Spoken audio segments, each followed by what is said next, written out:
بسم اللہ الرحمن الرحیم۔ السلام علیکم۔ مدینہ کا بازار تھا۔ گرمی کی شدت اتنی زیادہ تھی کہ لوگ نڈھال ہو رہے تھے۔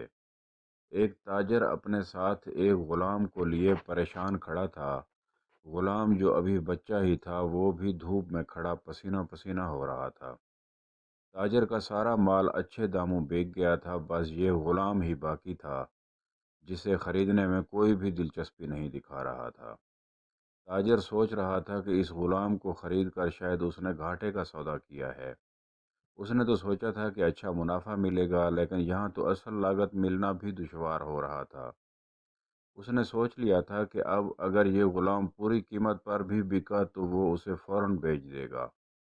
مدینہ کی ایک لڑکی کی اس غلام پر نظر پڑی تو اس نے تاجر سے پوچھا کہ یہ غلام کتنے کا بیچو گے؟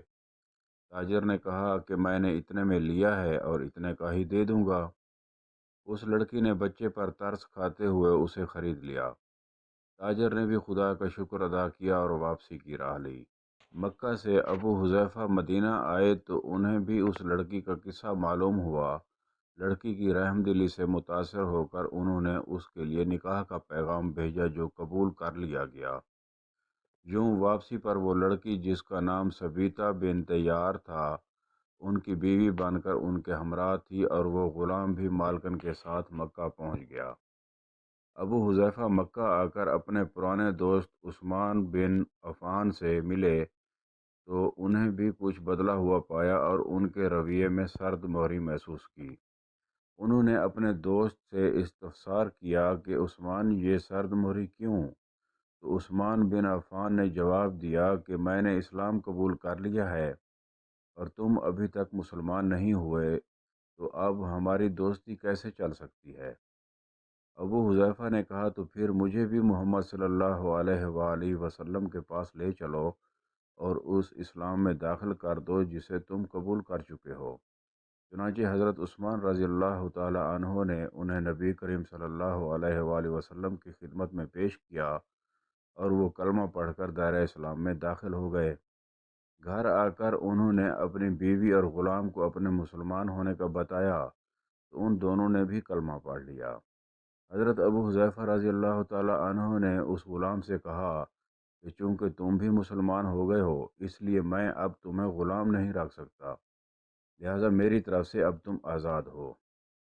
غلام نے کہا، آقا، میرا اب اس دنیا میں آپ دونوں کے سوا کوئی نہیں ہے، آپ نے مجھے آزاد کر دیا تو میں کہاں جاؤں گا؟ حضرت ابو حذیفہ رضی اللہ تعالی عنہ نے اس غلام کو اپنا بیٹا بنا لیا اور اپنے پاس ہی رکھ لیا۔ غلام نے قرآن پاک سیکھنا شروع کر دیا اور کچھ ہی دنوں میں بہت سا قرآن یاد کر لیا، اور وہ جب قرآن پڑھتے تو بہت خوبصورت لہجے میں پڑھتے۔ ہجرت کے وقت نبی کریم صلی اللہ علیہ وآلہ وسلم سے پہلے جن صحابہ نے مدینہ کی طرف ہجرت کی، حضرت عمر رضی اللہ تعالی عنہ کے ساتھ حضرت ابو حذیفہ رضی اللہ تعالی عنہ اور ان کا یہ لے پالک بیٹا بھی تھا۔ مدینہ پہنچ کر جب نماز کے لیے امام مقرر کرنے کا وقت آیا تو اس غلام کی خوبصورت تلاوت اور سب سے زیادہ قرآن حفظ ہونے کی وجہ سے انہیں امام چن لیا گیا، اور ان کی امامت میں حضرت عمر رضی اللہ تعالی عنہ جیسے جلیل القدر صحابی بھی نماز ادا کرتے تھے۔ مدینہ کے یہودیوں نے جب انہیں امامت کرواتے دیکھا تو حیران ہو گئے کہ یہ وہی غلام ہے جسے کوئی خریدنے کے لیے تیار نہیں تھا۔ آج دیکھو کتنی عزت ملی کہ مسلمانوں کا امام بنا ہوا ہے۔ اللہ پاک نے انہیں خوشگلو اس قدر بنایا تھا کہ جب آیت قرآنی تلاوت فرماتے تو لوگوں پر ایک محویت طاری ہو جاتی اور راہگیر ٹھٹک کر سنتے تھے۔ ایک دفعہ ام المومنین حضرت عائشہ رضی اللہ تعالی عنہ کو رسول اللہ صلی اللہ علیہ وآلہ وسلم کے پاس حاضر ہونے میں دیر ہوئی۔